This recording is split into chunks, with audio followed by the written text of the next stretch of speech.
சாலையோரம் நின்று பேசுமாறு திட்டியதால் ஆத்திரமடைந்த பீகார் மாநில தொழிலாளர்கள் திமுக நிர்வாகியை அரிவாள் கொண்டு தாக்கிய காட்சிகள் வெளியாகி அதிர்ச்சியை ஏற்படுத்தியுள்ளது.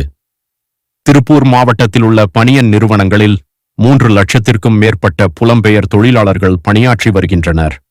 திருப்பூர் இந்திரா நகர் பகுதியில் 2000த்திற்கும் மேற்பட்ட புலம்பெயர் தொழிலாளர்கள் தங்கி பணியாற்றி வருகின்றனர். இவர்களில் சிலர் இந்திரா நகர் பகுதியில் சாலையில் நின்று பேசிக் கொண்டிருந்ததாக கூறப்படுகிறது. அப்போது அந்த வழியாக வந்த திமுக வேலம்பாளையம் பகுதி கழக நெசவாளர் அணி அமைப்பாளர் ஜெகதீஷ் சாலையோரம் நின்று பேசுமாறு கூறியுள்ளார். மேலும் அவர்களை அநாகரிகமாக திட்டியதாகவும் கூறப்படுகிறது. இதில் ஆத்திரமடைந்த தொழிலாளர்கள் தாங்கள் பணியாற்றும் நிறுவனத்திற்கு சென்று சக தொழிலாளர்களிடம் தெரிவித்துள்ளனர். 100க்கும் மேற்பட்ட தொழிலாளர்கள் வெளியே வந்து ஜெகதீசன் சரமாரியாக தாக்கியுள்ளனர். மறைத்து வைத்திருந்த அரிவாள் கொண்டு ஜெகதீஷ் தலையில் கடுமையாக தாக்கியுள்ளார். இதில் தலையில் 2 இடங்களில் வெட்டுக்காயம் ஏற்பட்டது.